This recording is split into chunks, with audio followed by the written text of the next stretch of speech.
Bum, bum. Mhm. Yeah, Facebook's good. Still slow on YouTube. I do apologize, but when we have advertised on both, I think that's it now. I have a red line on YouTube. Yeah, have we sound there on YouTube? I'm just checking the sound. There is a bit of an issue. Yeah, that's fine. Um, obviously, I'd say most of Ireland is aware of the appeal decision yesterday by the three judges in the CCJ and Court 16, uh, approximately 26 hours ago at 10 a.m. Yesterday morning. And needless to say, we are distraught, bitterly disappointed, and obviously completely and totally disgusted, even at the way yesterday's proceedings was handled. Again, we go back to um, the basis of this whole case, and that is the body and the death of Detective Garda Adrian Donoghue. And yesterday, his body and his death was shown absolutely and totally no respect. Now, Judge Edwards, in his opening, did say that this was a very long report, and their judgment was 363 pages. And standard procedure is for the judgment to be read out. But as was done during the course of this nonsense intimidation trial that will come to its conclusion next week, there was too much embarrassment and possibly too many lays to try and rake over, that the judgment was cut to 17 minutes. The case from October 2019 ran until August 2020. It's the longest appeal in Irish history also, as well as the longest trial. Ran for 7 days in October last. And the three judges came in yesterday and they seen it fit on the body of Detective Garda Adrian Donoghue to read a summary of some of the points, of the 48 points, some of them, and get up and leave. So that can be seen as nothing, only bewildering to everyone who was there. Obviously, we have to look into it in a little bit more detail, but from what I can recall, we will have to look at the transcripts of yesterday's trial. What I can recall, that Judge Edwards said that this has never happened before in the CCJ in a court of appeal, that it may have happened in the Supreme Court, that there's some sort of a bullet point decision read to the public. So once again, it's a clear and conscious effort by the Irish judicial system to save itself and show absolutely no respect to the public, to the Irish public, to the Irish judicial system as it stands. And I will repeat once again, to the memory of Garda Adrian Donoghue. Now, again, recollection from memory yesterday that he said the judgment would be made available. I myself, I can't find it on the Courts Ireland website. There are a number of judgments in from yesterday, and in fact, there's a number of two judgments in from today already. I emailed the courts, and I did explain that it was a 363-page document, that Judge Edwards did say that he was only doing a summary and that the PDF would be available online. And the reply I got back is that it might be ready for several weeks or for an extended period of time because it's such a judgment. Now, it's taken them 9 months to write this judgment. And surely, as each page or each judgment, each appeal point was dealt with, their secretaries and administration team could have undertaken grammar and punctuation. And there's no reason why it shouldn't be up on the website today, as I do believe Judge Edwards told us yesterday it would be. So in a summary judgment that took 17 minutes, he told us that it was okay for Molly Staunton to have been attacked while giving her evidence. I do notice that I haven't gone into much detail in a lot of the media coverage, but there seems to be a lot of emphasis. Just LMFM had a couple of short paragraphs, and they mentioned COVID-19. And this is something that we were worried about, that they're going to hide behind COVID-19 and say it was fine for Molly Staunton to sit in her kitchen in America, give evidence to a court in Dublin in relation to a murder that took place in the Cooley Peninsula.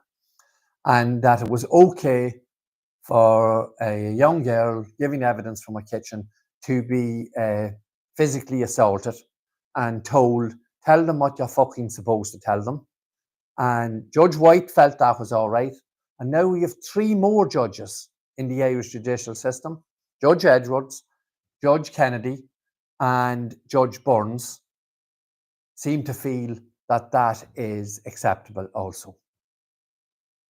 We moved on then to the Daniel Cahill situation, and he said that there was no evidence of any collusion, or there was no evidence of any wrongdoing in respect of the authorities dealing with Daniel Cahill, although he was caught with marijuana, steroids, and the judges were made.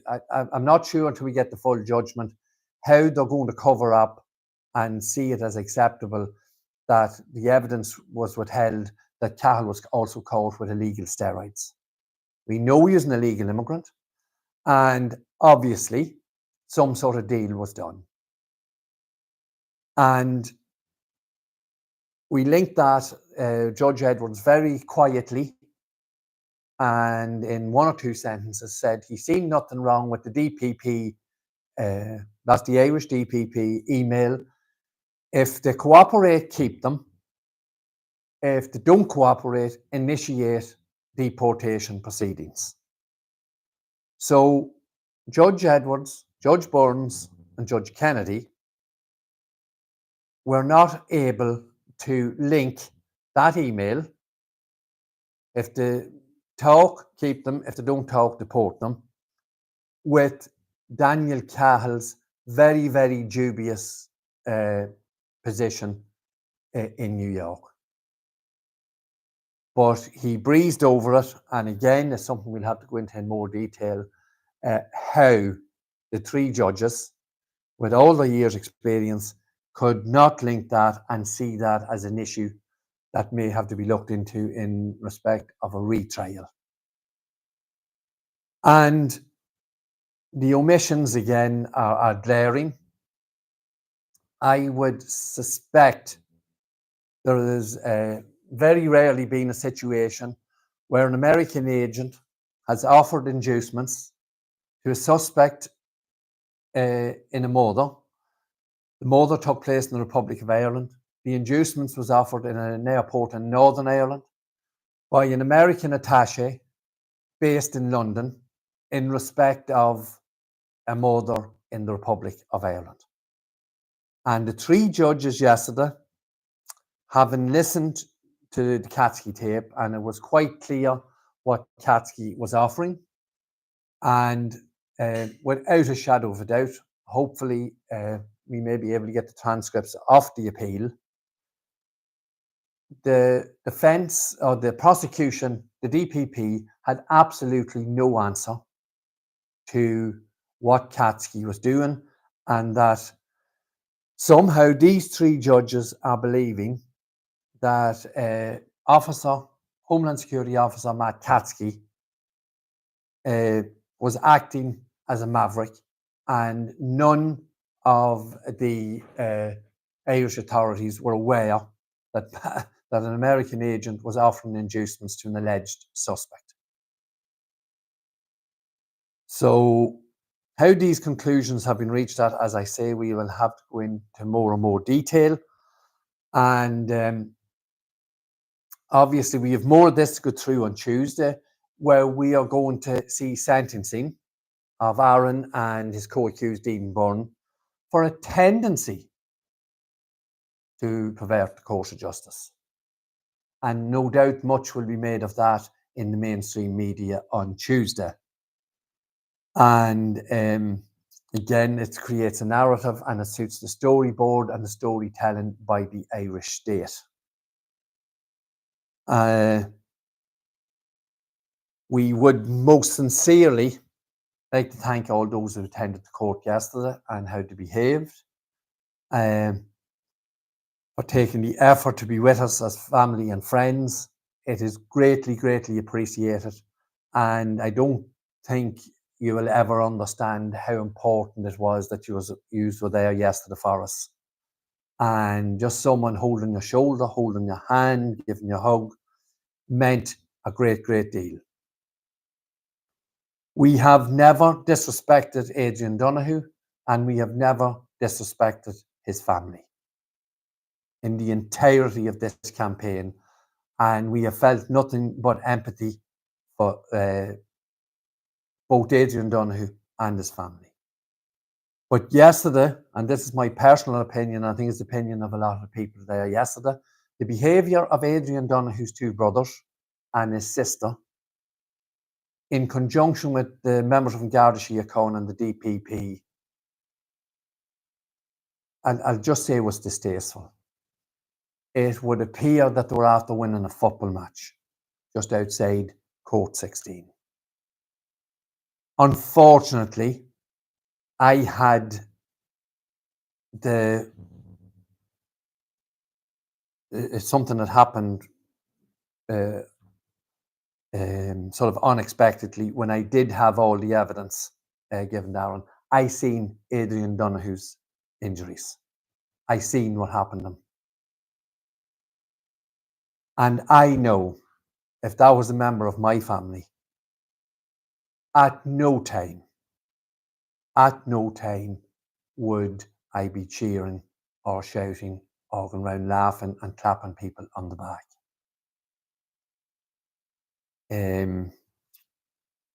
I'm sure at least his brothers will have seen that picture. That picture is still in my mind. And one thing is for sure, I can tell the Donoghue family, Aaron Brady had nothing to do with what happened in that picture. And I do believe wholeheartedly and sincerely, everyone in the courtroom yesterday knew, and everybody knows, that Aaron Brady cannot be the man who shot and murdered Detective Garda Adrian Donoghue. We proved that it's physically impossible. And we've never wanted to be disparaging against the family. And but yesterday, I'll say with the most sincerity from myself that it was absolutely disgusting how the family behaved after the court yesterday. I don't know what, some sort of a victory that was neither acceptable or justifiable. That sort of behaviour. That's my personal opinion. Everyone's entitled to behave in whatever way they want, but it's an opinion that I wanted to put forward because obviously information and different things and evidence we will have to put it forward now to the Irish public. And again, we'll use due diligence in doing so. Once again, thank you to all those who were with us yesterday. I would say again, we cannot thank you enough for your support and your help. And again, when we spoke to Aaron yesterday after he was returned to Portlaoise prison, we got a phone call around 5 o'clock yesterday afternoon, and he too took a lot of strength from those people that were in the court and just seeing them there and their presence, and he knows he hasn't been forgotten. To all the people that sort of dipping in and out of the campaign and following the campaign, and I understand fully that the majority of people in the country don't know the finer details of it, and when we go from the theft of the car in Clogherhead to the murder scene to the burn site and to the American aspect of the case, But there are some certain gateways into the whole case. And yesterday, Judge Edwards gave his minute or two warning that this is only going to be a summary. He was going to totally desecrate Adrian Donohue's memory and his grave yesterday, because that's exactly what the three judges done. Notwithstanding the disrespect is shown to Aaron, and everyone is entitled to due process. So what happened yesterday was definitely not due process. But notwithstanding that, and it's something we will look at in more detail when, as and when we do get the full transcripts and the full judgment. In his first 3 sentences, Judge John Edwards collapsed the case against Aaron Brady and the case against Jimmy Flynn. In his first 3 sentences. Because of these 363 pages of a judgment and the refusal to read it all out, because, as I've just explained, how he can cover up that there was no substance to the DPP letter. If they cooperate, keep them. If they don't cooperate, deport them. And he can't put that side by side with Daniel Cahill, an illegal immigrant with drugs, steroids, and very obvious connections to Gangland Ireland and Gangland members of the Ryan Crew, the Real IRA 32 County Sovereignty Committee. How there can be no link to that is absolutely, it's impossible that there couldn't be a link. Notwithstanding that, they didn't read out the judgment because one couldn't sit cozy with the other. There would be no compatibility. And they missed little things. But as the saying goes, little things mean a lot. Judge John Edwards yesterday, from looking at the evidence, said clearly he gave a brief introduction into the judgment. He told us about the convoy of the credit union workers, the money from Carlingford, Cooley, Omeath, and into the credit union car park at Lordship. And what did John Edwards tell us yesterday from the evidence? An esteemed judge told us, as Mary Hanlon told us, the credit union worker, and as Joe Ryan told us. Judge John Edwards said yesterday, a grey Passat blocked the gateway to the credit union. Now, he made other very serious errors just in the summary in the relation to Aaron's deportation and what Aaron was arrested for when he arrived in Ireland. Now, we have to go into the detail when we look at Aaron's deportation, extradition, whatever it was. They've said it's legal. Obviously, I think even just looking at it at layman's terms from the outside, obviously not legal. But we leave on that point for the moment. Judge John Edwards yesterday, in association with his 2 colleagues, Burns and Kennedy, collapsed the case against James Flynn, and he collapsed the case against Aaron. Because the whole case is built around a blue Passat. And in that, there's no getting away from what the judge said, because that is what the judge read as evidence from the only 2 people who had a direct view of the vehicle. Mary Hanlon told us it was a grey silver Passat. Joe Ryan said a grey Passat. So that is what we're dealing with, and that is what we will continue to deal with. We do believe, well, we know that we move on now to the Supreme Court. It can go through as quickly as a decision by three more judges who put it forward to the Supreme Court. That decision may come as early as October. The paperwork will be in now before the end of term. And those 3 judges may very well decide that they will pass it on to the Supreme Court of 7 more judges, and that may very well start in early next year. But notwithstanding that, this farce of a case continues. There is no gang. The man in prison for the murder of Detective Guard Adrian Donoghue is 5'7", and without any shadow of a doubt, the man who shot and murdered Detective Guard Adrian Donoghue was over 6 foot tall. And all the evidence points that Aaron Brady had nothing to do with the murder and robbery at Lordship Credit Union.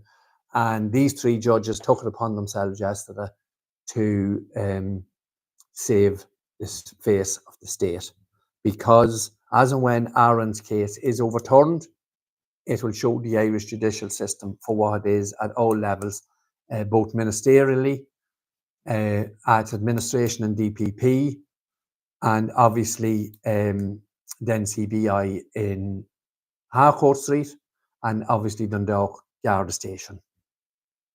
We put out the offer to any of the mainstream media journalists, all of them, any of them, singly, together as a group. Obviously, the decision has made and it suits the narrative that they have printed and written, but the offer is there for the Justice Aaron Brady campaign to put its point forward. We are saying that you are gutter journalists. We are saying that you have not done any investigation whatsoever, and you're simply pandering to the Garda press office. And if you yourselves and your papers and your websites and your podcasts have any integrity or any belief in what you are actually doing yourselves, you would ask the Justice for Aaron Brady campaign to come forward. And if your beliefs are true, and everyone is entitled to their beliefs, and they have the right to their voice and to the whatever words they want to use. But surely you would have some integrity to attempt to defend yourselves. Obviously, you all write about our judicial system, you write about on Garda Síochána, the DPP, and we are saying it is a shambles, it is a farce, and what happened yesterday in Court 16 in those 17 minutes desecrated the life of a member from Garda Síochána. And if it can be explained in any other way, I know it will be explained the way that it was very long, but if it took a day and a half to read the 367 pages, it's not much to ask in respect of a year's trial, 7-day appeal, and the life of Detective Guard Adrian Donoghue. And again, the behaviour of his family yesterday, it was just they got what they got, and that was it. It didn't matter how they got it, how it was presented. It was a fucking disgrace what happened yesterday in Court 16.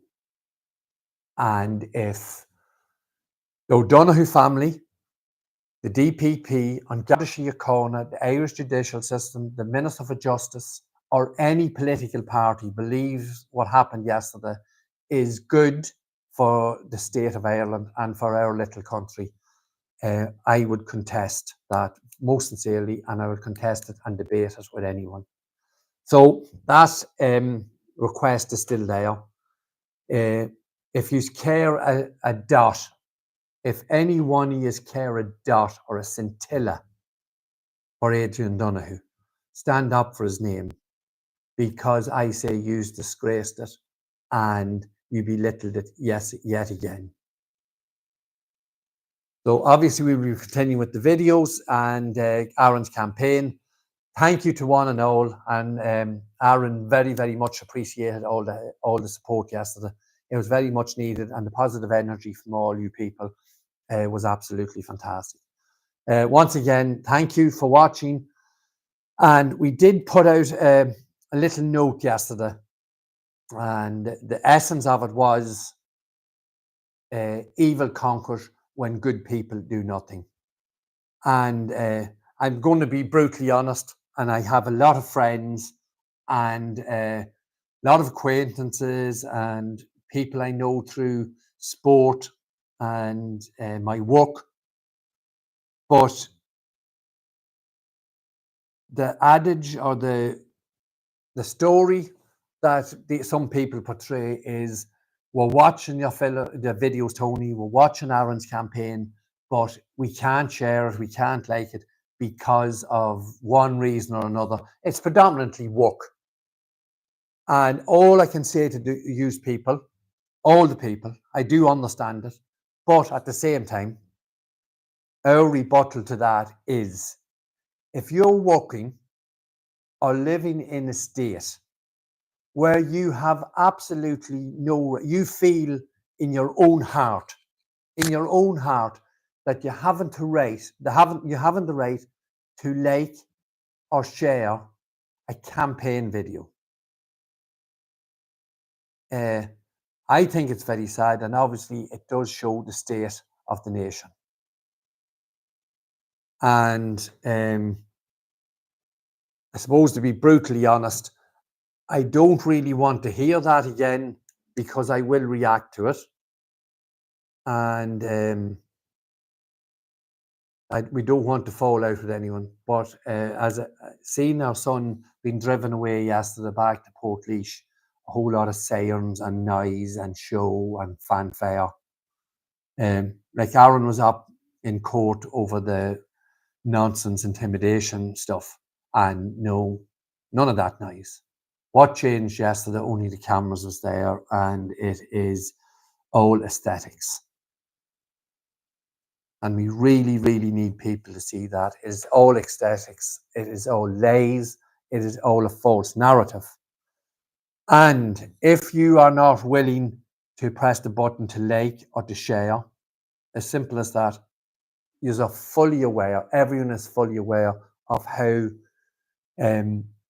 much Aaron's platforms are all being attacked. It's clear to see, like, everyone knows the figures. You could have 8 comments and only 5 views, let's say. It's not, it doesn't take rocket science to figure it out.